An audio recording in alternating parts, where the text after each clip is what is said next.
ጤና ይስጥልኝ ክቡራትና ክቡራን እንደምን ሰነበታችሁ ካሳሁን ነኝ ቃለ ሳይንስ ተጀምሯል በነገራችን ላይ ቻናላችን ስም ቃለ ሳይንስ መሆኑን ሳልነግራችሁ ረስቼ ይሆን እኔ ነገር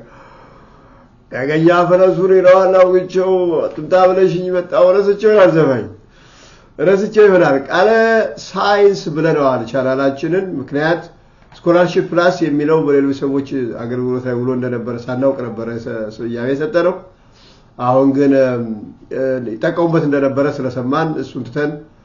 ቃለ ሳይንስ ብለናል ቃለ ሳይንስ ያለበት ምክንያት አብዛኞቹ ውይይቶች የምናካሄዳቸው ውይይቶች በሳይንሳዊ ሐሳቦችን መሰረት አድርገው ከኢትዮጵያ ሪያሊቲ አንፃር የሚካሄዱ ስለሚሆን ለሱ አግባብነት ይኖረዋል ብዬ አስቤ ነው እንደናችሁ ትምህርትና ዕውቀት ለሀገርና ሕዝብ እድገት ማምጫ ህጋዊነት የኑሮ ምርጫ እንዲሆን ከሚያልሙት የኢትዮጵያ ታላቅነት የታሪክ ክስተት ብቻ ሳይሆን የዘላለም እውነት እንዲሆን ከሚመኙት ኢትዮጵያውያን መካከል አንዱ ነኝ መደቤም በሀገራቸው ተስፋ ከቀረጡት ሳይሆን በሀገራቸው ተስፋ ከሚያደርጉት ወገን መሆኔን ስናገር ደስ ይለኛል በሀገር ተስፋ አይቆረጥም እንዴት ናችሁ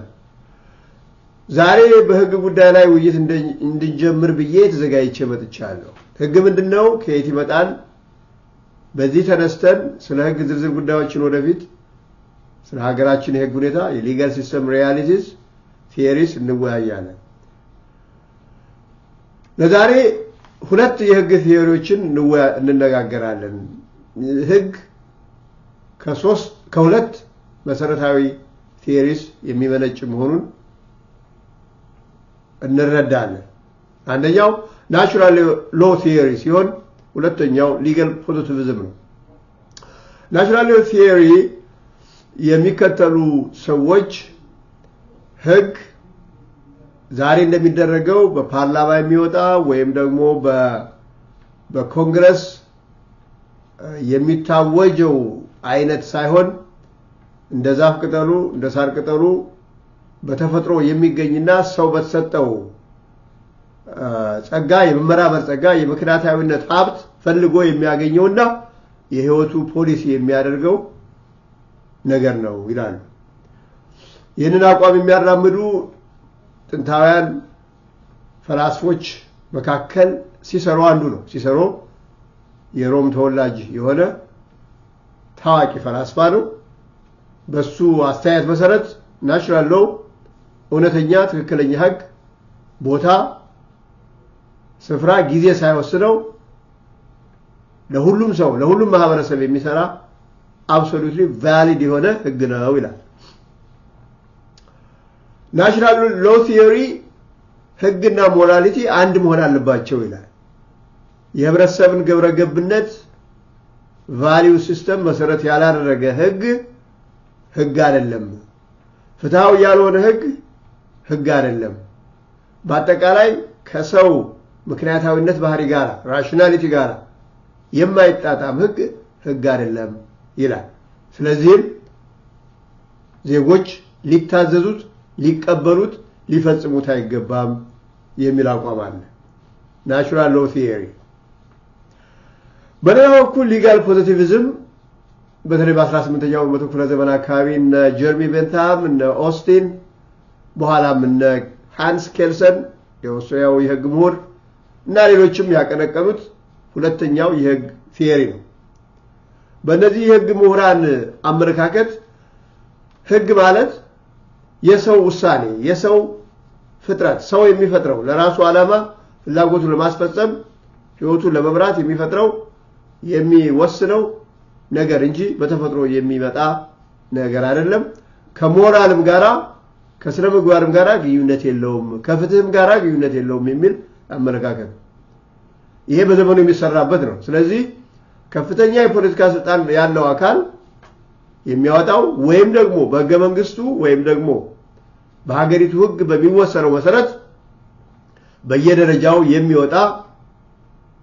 ውሳኔ ነው ህግ ማለት ከዚህ የተለየ ትርጉም የለውም ባይናቸው በሊጋል ፖዚቲቪዝም አመለካከት ህግ ፍትሃዊ የመሆን ነገር ግዴታ አይደለም ህግና ሞራሊቲ ህግና ግብረ ገብነት የተለያዩ ናቸው መጥፎ ህግ ሊሆን ይችላል የፍትህን ጥያቄ የሚመልስ ላይሆን ይችላል ግን ህግ ነው የሚል አመለካከት ያላቸው ናቸው ስለዚህ ሁለቱ ቲዮሪስ ናቹራል ሎ ቲዮሪ and legal positivism ናቸው ማለት ነው በኢትዮጵያ ሪያሊቲ ብቻ ሳይሆን በመላው ዓለም የሚሰራበት የህግ ቲዮሪ legal positivism ነው ናቹራል ሎ ቲዮሪ ሙሉ በሙሉ እንኳን ሞቷል ባይባልም ከተወሰኑ አካዳሚክ ዲስከሽንስ በስተቀር በተግባር ላይ አለ ሊባል የሚችል የህግ ትራዲሽን አይደለም ስለዚህ legal positivism ነው በአሁን ባሉት የዓለም የፖለቲካል ሲስተምስ ውስጥ የሚሰራበት ይሄ ምን ማለት ነው የሀገሪቱ የመጨረሻ አካል የሆነ የፖለቲካ ስልጣን ያለው አካል አዋጅ ወይ ህግ ያወጣል ከዛ ያ አካል በሚወስነው መሰረት በየደረጃው ያሉ የሚኒስትሮች ምክር ቤት ሊባል ይችላል ኤጀንሲስ ሊሆኑ ይችላሉ ህግ የማውጣት ስልጣን ይኖራቸዋል በሀገሪቱ የህግ አወጣጥ ስርዓት መሰረት በዛ መሰረት የሚወጣው ነው ህግ የሚባለው የሚለው ነው legal positivism የኛም ስርዓት በዛ መንገድ የሚመራ ፓርላማ ወይም የህዝብ ተወካዮች ምክር ቤት የሀገሪቱ የመጨረሻ ፖለቲካ ስልጣን ያለው አካል ነው እሱ የሚያወጣው ህግ አዋጅ ይባላል ከዛ ቀጥሎ ያለው የፖለቲካ አካል የሚኒስትሮች ምክር ቤት ነው እሱ የሚያወጣው እንግዲህ አሁን ተለውጦ ካልሆነ ደንብ ወይም ሬጉሌሽን ይባላል ከዛ ኢንዲቪጁዋል ሚኒስትሪስ የሚያወጣቸው ወይም ኤጀንሲስ የሚያወጣቸው አስፈጻሚ አካላት የሚያወጣቸው ደግሞ መመሪያዎች ይባላሉ እንግዲህ አሁን የተለወጠ ነገር ስለመኖሩ ማቀው ነገር የለም በአሜሪካን ሀገር የህግ ምንጮች ቤዚካሊ አራት ናቸው ህገ መንግስቱ ኮንግረሱ የሚያወጣው አዋጅ 2 እያንዳንዱ አስፈጻሚ መስሪያ ቤት የሚያወጣው ሬጉሌሽን ይባላል 3 እና የፍርድ ቤት ውሳኔዎች እንደ አንድ የህግ ምንጭ የሚሰራባቸው የህግ አይነቶች ናቸው በኮመን ሎ ሲስተም የፍርድ ቤት ውሳኔ እንደ አንድ የህግ ምንጭ ዋነኛ የህግ ምንጭ ሆኖ ያገለግላል ስለዚህ ህግ ከነዚህ ከሁለት ቲዮሪስ የሚነሳ ነው ሌሎች ቅርንጫፍ ቲዮሪስ አሉ እንደነ ሪያሊዝም በተለይ በአሜሪካ በጣም የታወቀ ቲዮሪ ነው critical legal studies እንደነ ፌሚኒዝም የመሳሰሉ አሉ ግን እነሱ ከነዚህ ከሁለቱ የሚመነጩ ሳይሆን በራሳቸው ከጊዜ በኋላ ዴቨሎፕ እየተደረጉ የመጡ ቲዮሪስ ናቸው ለዛሬ ስለ ህግ አጠቃላይ ባህሪ መነሻ ይሄን ካልኩ ይበቃል በዝርዝር ወደፊት እንመጣበታለን በተለይ ከኢትዮጵያ ማህበረሰብ ሁኔታ አንፃር የህግን ጉዳይ በዝርዝር እንነጋገርበታለን ቀደም ብዬ ለመግለጽ እንደሞከርኩት በናቹራል ቲዮሪ